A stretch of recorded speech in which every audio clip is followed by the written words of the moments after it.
Here's a story about Coyote. One day, it occurred to him that he didn't need any of the other creatures in the forest. There he was, sitting pretty all by himself. What did he need anyone else for? He had his songs, his flute and his drum.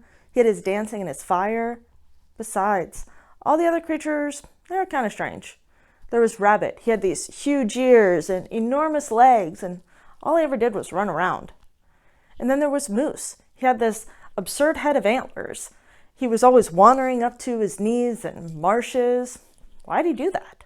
And there were all these pesky birds flitting around, twittering. They would never let Coyote take a nap. Ridiculous. Who needs them?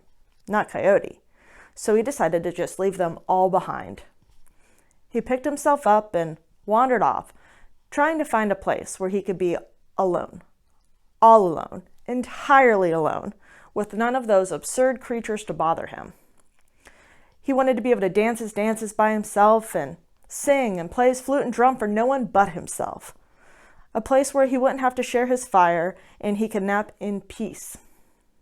As Coyote was leaving, Rabbit happened to see him and wanted to tag along. At first, he ran ahead with his big legs and long ears, and then he ran back, and then ahead, and then back again.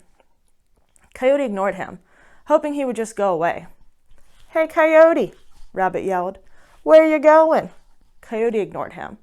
Rabbit ran on ahead and came back again. "Hey, Coyote," he said. "Know what's on the other side of that hill?" "I do. I just saw it." Coyote was curious, but he ignored Rabbit and just kept on walking. Rabbit ran on ahead and came back again. "Hey, Coyote," he said.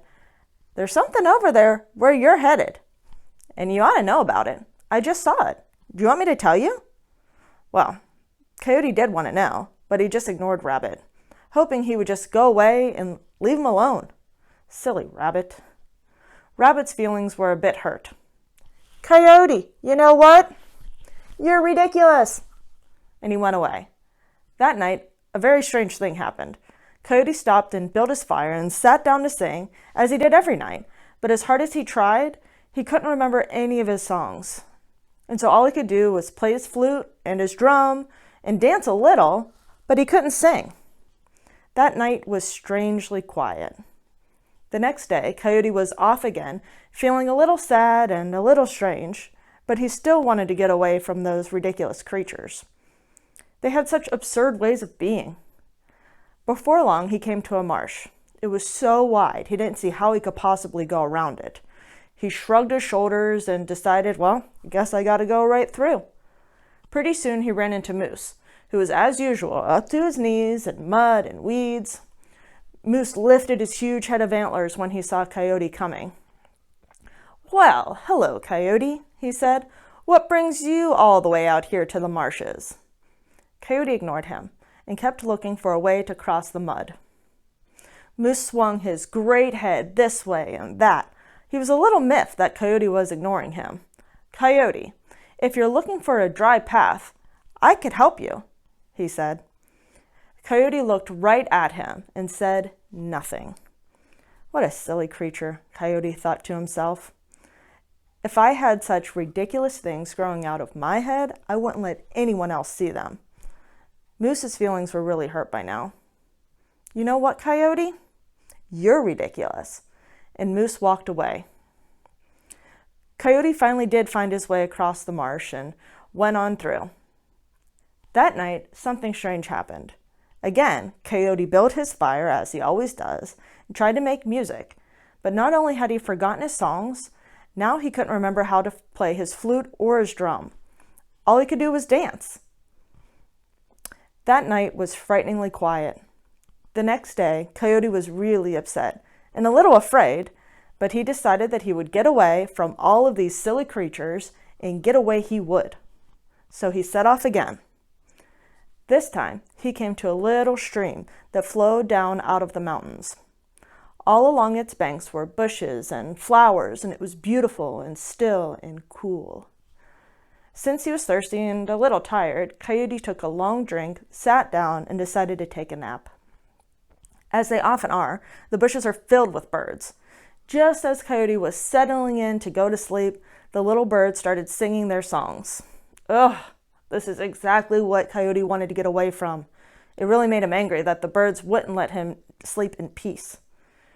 He was also a little afraid and jealous that the birds could sing, and Coyote had forgotten his songs and even how to sing.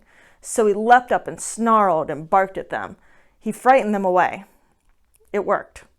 They flew up and off, but one bird, he was a little bit braver than the others, said to him, being very careful to fly just out of his reach, "Coyote, you're ridiculous." And off she went. Coyote was kind of pleased with himself for getting rid of the birds, so he decided to stay right there.